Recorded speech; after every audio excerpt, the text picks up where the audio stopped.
Part 25 of reading the Penguin Modern box set and giving each of them a 1 to 5 star rating. This marks the halfway point of the box set, and number 25 was The Finger by William S. Burroughs. The Finger is a collection of short stories, or more like little anecdotes. Burroughs was a prominent figure within the Beat generation. He also seemed to be very into drugs, so all of these stories are very insane and always have to do with being in an altered state. There's 6 stories. The first one was The Finger, and it's about a guy being so in love that he has a psychotic break. As a show of love, he ends up cutting his finger at the first joint, which by the way is based off a true story. Burroughs really decided to do a Van Gogh and snipped off his finger for a guy. I don't think I have to tell you, but like, don't do that. The second story, Driving Lesson, was about 2 guys, Bill and Jack. They get into a car, they act super reckless, and they get into a car accident. The Junkie's Christmas is about a guy called Danny the Car Wiper, and he's addicted to drugs, as you can imagine. He's searching for his next high, and then he spots a kid that's in pain, so he alleviates his pain with medicine.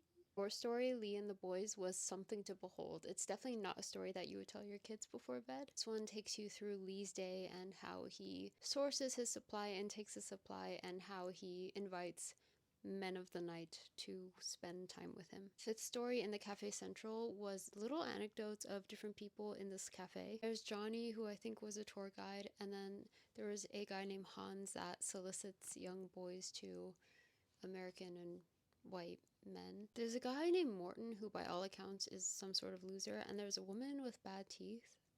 I didn't really like this one. Last story was The Dream of the Penal Colony, which I think is a place where they house inmates, but it's kind of remote and far away from society. Could be wrong. Anywho, Lee is having a dream about being in a penal colony. I think he was trying to escape, and the means to escape is to make someone in that town fall in love with you, so he tries to seduce a young man. The whole story is very surreal and makes no sense, and then you realize, oh, Lee is having a dream and he's high as a kite. I think it was a nod to Kafka. Overall, 25 I found pretty entertaining. It was amusing, but there wasn't anything I was left with. I read this while I was cycling at the gym, and I remember finishing this and then in my head going, well, okay, that's that, and then moving to another book. This one is good if you're waiting on a doctor's appointment or something and you just want to read something adult yet wacky to pass the time. But that's about it. It's nothing that I would go out of my way to recommend to anyone, so I'm probably going to give it a 3 out of 5.